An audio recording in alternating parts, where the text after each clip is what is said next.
Hi అండి. నమస్తే అండి. ఈరోజు నేను బొబ్బట్లు ఎలా తయారు చేయాలో చూపిస్తానండి.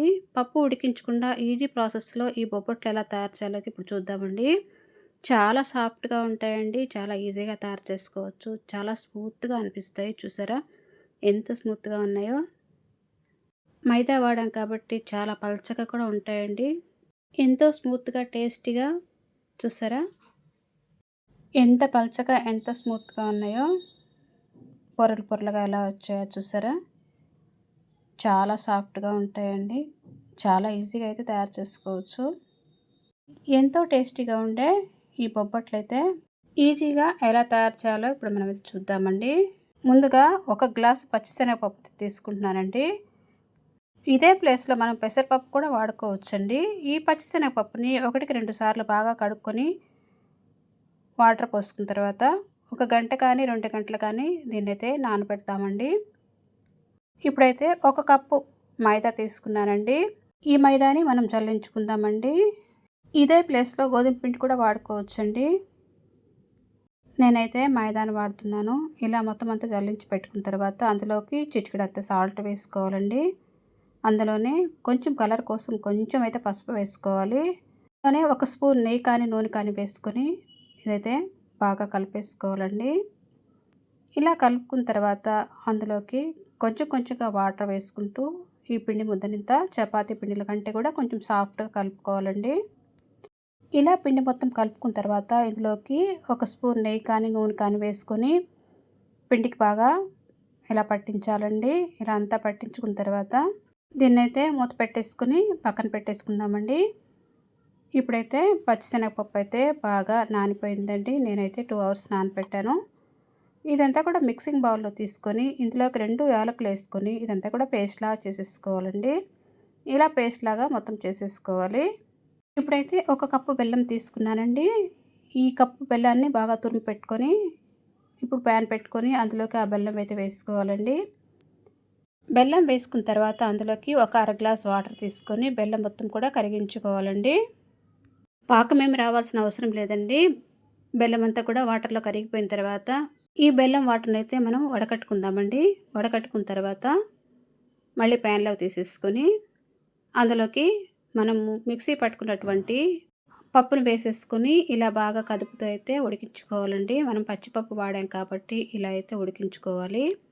స్టవ్‌ని లో టు మీడియం ఫ్లేమ్‌లో పెట్టుకొని ఇలా అయితే ఉడికించుకోవాలండి. లేకపోతే అడుగు పట్టేస్తుంది. ఇలా మొత్తం అంతా దగ్గర పడిన తర్వాత ఇందులోకి ఒక స్పూన్ కానీ 2 స్పూన్లు కానీ నెయ్యి కానీ నూనె కానీ వేసుకొని ఒకసారి అయితే బాగా కలిపేసుకొని పక్కన పెట్టేసుకోవాలండి. ఇది బాగా చల్లారిపోయిన తర్వాత ఇలాగైతే గిన్నెలో తీసేసుకోవాలి. ఇప్పుడు దీన్ని రౌండ్ బాల్స్ లాగా చేసేసుకోవాలండి. ఇలా బాగా చల్లారాలండి పిండి. ఇప్పుడైతే మనం రౌండ్ బాల్స్ లాగా చేసేసుకుందాము. ఇలా అన్ని బాల్స్ లాగా చేసేసుకొని పక్కన పెట్టేసుకుందామండి. ఇప్పుడైతే మనం పిండి ముద్దని ఇలా మూత తీసి చూస్తే చాలా సాఫ్ట్‌గా అయిపోతుందండి.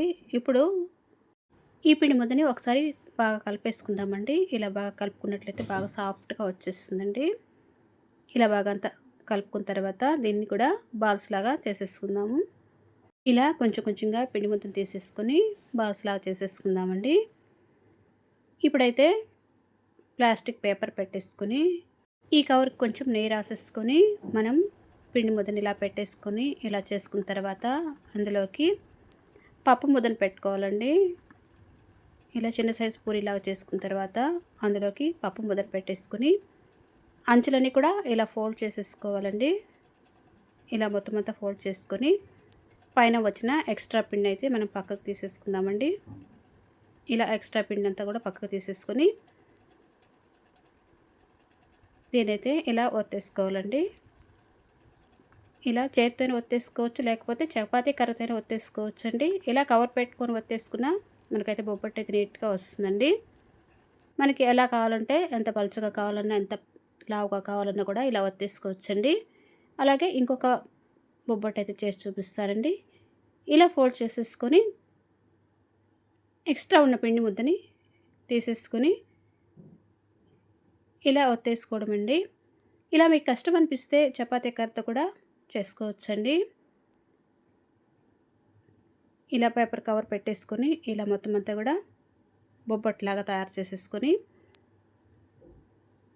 ఇలా బాగా నీట్‌గా వచ్చేస్తుందండి.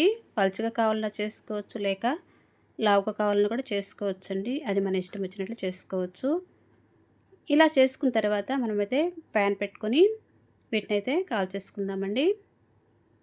ఇలా ప్యాన్ పెట్టుకొని ఇలా వేసేసుకొని నెయ్యి కానీ నూనె కానీ వేసేసుకొని 2 వైపులా తిప్పుకొని కాల్చుకున్నట్లయితే మనకి బొబ్బట్లయితే రెడీ అవుతాయండి. చాలా టేస్టీగా, చాలా ఈజీగా తయారైపోతాయండి ఈ బొబ్బట్లయితే. ఎంతో టేస్టీగా ఉండే ఈ బొబ్బట్లయితే ఈజీగా చేసుకునే పద్ధతండి. పప్పు ఉడికించుకునే పని లేకుండా ఇలా అయితే ఈజీగా చేసేసుకోవచ్చండి. టేస్ట్ మాత్రం చాలా బాగుంటుంది. పచ్చిశనగపప్పు వాడే ప్లేస్‌లో పెసరపప్పు కానీ, కందిపప్పు కానీ ఇలా కూడా వేసుకొని చేసుకోవచ్చండి. మనకైతే బొబ్బట్లయితే రెడీ అయ్యాయండి. ఎంతో టేస్టీగా ఉండే ఈజీగా తయారు చేసుకొని బొబ్బట్లయితే రెడీ అయ్యాయండి. చాలా సాఫ్ట్‌గా ఉన్నాయండి. మీరు ఈ పద్ధతిలో తయారు చేయండి. చాలా ఈజీగా చేసేసుకోవచ్చు. చాలా పొరలుగా కూడా వస్తాయండి. చూసారా ఎంత పొరలు పొరలుగా వచ్చాయో. చాలా పల్చగా వస్తాయండి. మైదా వాడాం కాబట్టి. గోధుమ పిండి అయితే కొంచెం లావు అనిపిస్తాయి. చూసారా ఎంత సాఫ్ట్‌గా ఉన్నాయో. ఈ వీడియో కనుక మీకు నచ్చినట్టయితే లైక్ చేయండి, షేర్ చేయండి, సబ్స్క్రైబ్ చేయండి. Thank you for watching.